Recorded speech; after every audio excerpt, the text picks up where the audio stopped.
Greetings, everyone. This is Rock and Roll Spot Convention with the Weekly Comic Wrap. We're at the tail end of our DC and Image books for the week. So let's kick things off with Batman Brave and the Bold, number 16.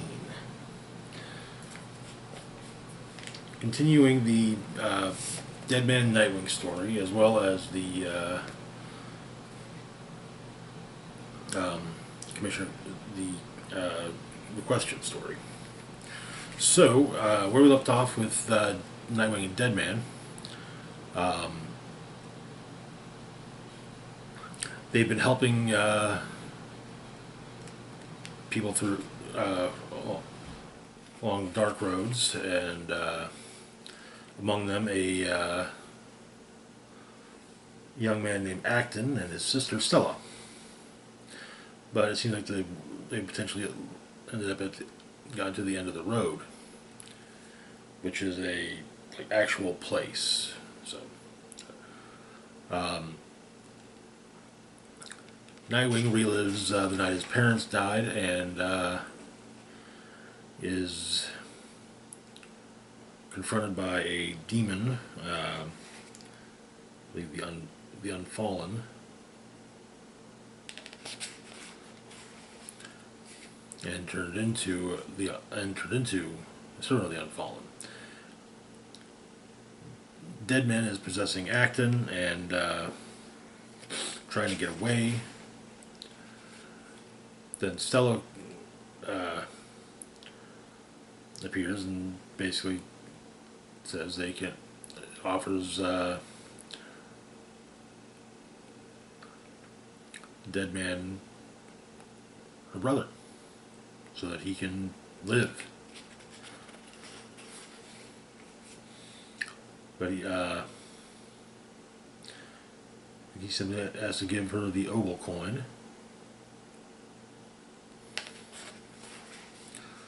But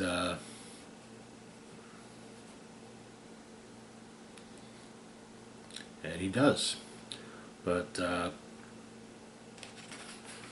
Nightwing learns that his parents didn't say the mantra of sorts that they always used to say before they died, and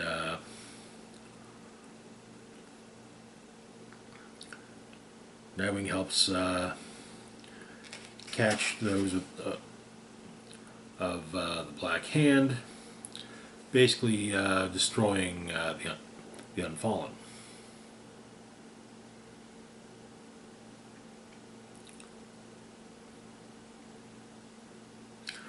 It turns out, though, that Deadman did not take up Stella on the offer. He made a deal, but it wasn't with her. And he made a deal with Charon.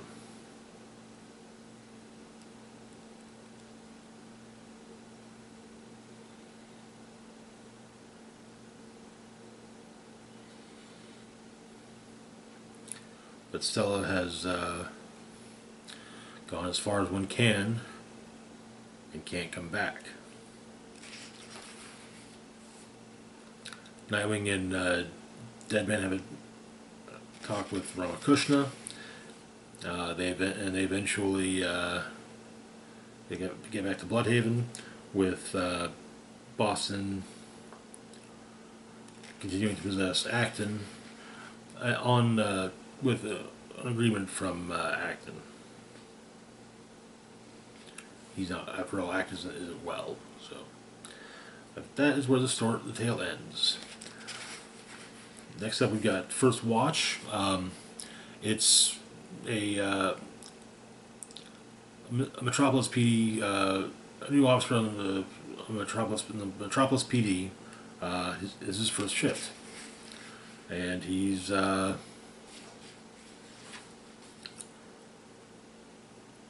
partnered with Sergeant Scanlon, and but he's wanting to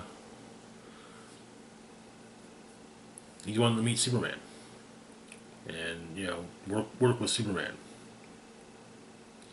But so they do little things, break up a fight with the rookie, saying that hey, no, Barker don't want to press charges. The and no one was badly hurt, so they got let off with a warning. But Scanlan starts to tell the story about how she became a cop because of Superman. However, all manner of things happened throughout the rest of the shift. Traffic accident, crowd control, lost dog report, theft and evading arrest, traffic violation, assault in progress,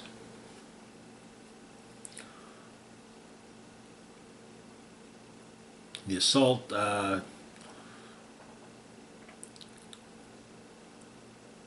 a guy in a butcher shop arguing with a customer. Customer takes a cleaver to the butcher, but he'll live. But EMT isn't sure if Scanlan's partner's going to make it. And the rookie says that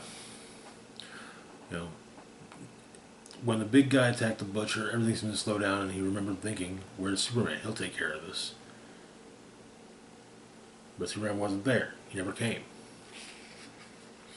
And so she tells the story. The first time she saw Superman, he was fighting Metallo.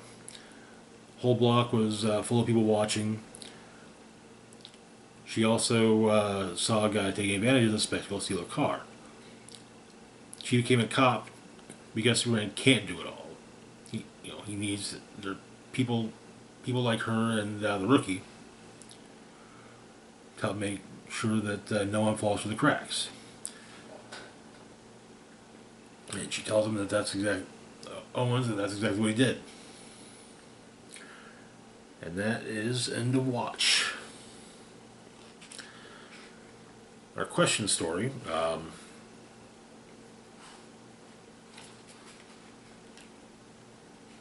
Duality. Someone's been targeting Renee Montoya, and it seems that they possibly know that she's the question. But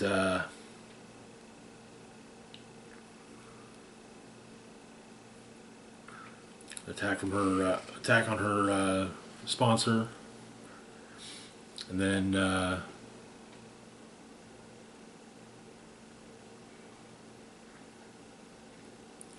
also the fact that her brother's been murdered, and the knock at the door, and Tot, Aristotle Rodor, a friend of Renee's, through the original question, Vic Sage, as she'll plainly say, the superior one, but they look at what the information that they've got, and Tot starts to see some connections, and then he gets on a computer as Renee has to leave. Tot gets on the computer, and she goes into the office, and there's speculating on the wall of her office is the answer to the question is 0. The masked guy shows up and attacks Renee. Knows about her alcoholism. Guy calls himself 0, but Renee's hospitalized. She meets with her sponsor. Shows up in her sponsor's hospital room. Meets Tot, and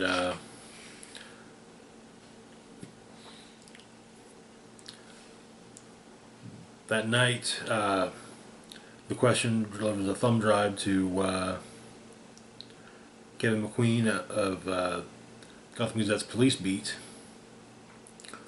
and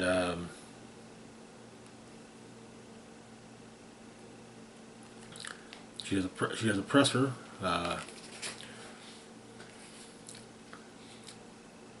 And it seems that on Twitter,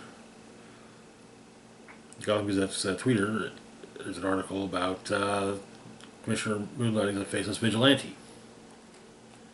That's where this portion of the story ends. Next up, finally, it's our anniversary. Bumblebee and Guardian are at Serenity Cove. It's their anniversary. There's also a lot of security present, though, and Bumblebee asks what's up. And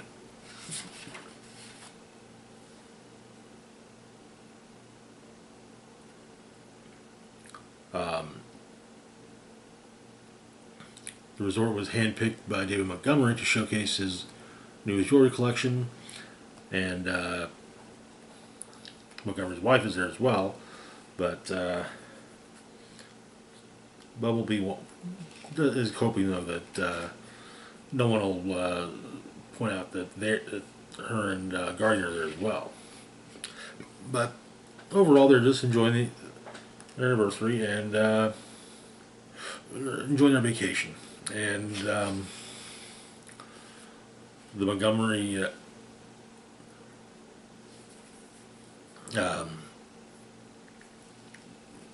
showcase helps keep attention away from them, but it seems there's someone looking to steal the jewelry, and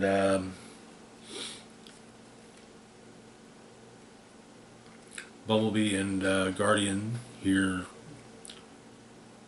the beginnings of the robbery, and they suit up and stop the thieves, as well as the mastermind. And the next morning, Guardian brings a slice of cake into their bed with a candle on it, and they blow it out. And they wish each other a happy anniversary. That is where the issue ends. The last one was a cute little story. Really dug the Question story. Sadly, since Renee got written into being the commissioner of the GCPD, well, she's not exactly, especially with an anti-mask mayor. Well, they don't do a lot of stories with her as the Question. Moving on, though, to our last moment, we've got Void Rivals, number 12. Where we left off, Derek and Salila had decided that her and Derek needed to part ways so she could find Zerta.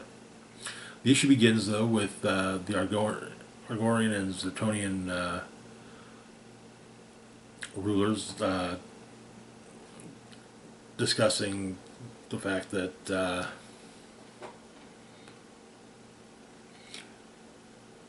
it seems that the unity movement is beginning to seem more and more possible, or a success at least.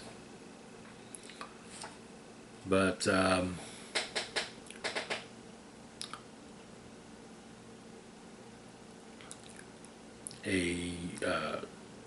soldier points out that runs into the leader of the Draconians and states that the data pad that the soldiers brought back from the wasteland contains the most remarkable discovery, which could change everything for them. But the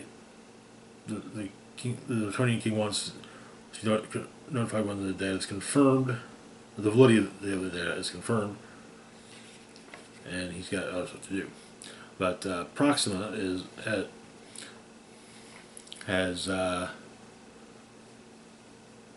hiding in the wastelands as well. But in a settlement, meets a kid who was drafted named Ultim, who lost his mother and thinks she's probably dead.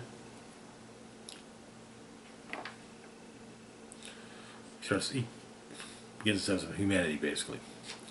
But Derek and Salila talk about parting ways. Derek wants to go with Salila, but he figures he can't. And Salila tells him that she has to do it alone. Zerta told her the time of unity is drawing near, and so the Salila tasks Derek with basically working with the unity movement the equivalent of the unity movement for his people. On the planet Monicus, Skuxoid is running from some gangsters, escapes. The boss of the gangsters isn't too happy about that. He wants to make sure no one knows about the whole thing. But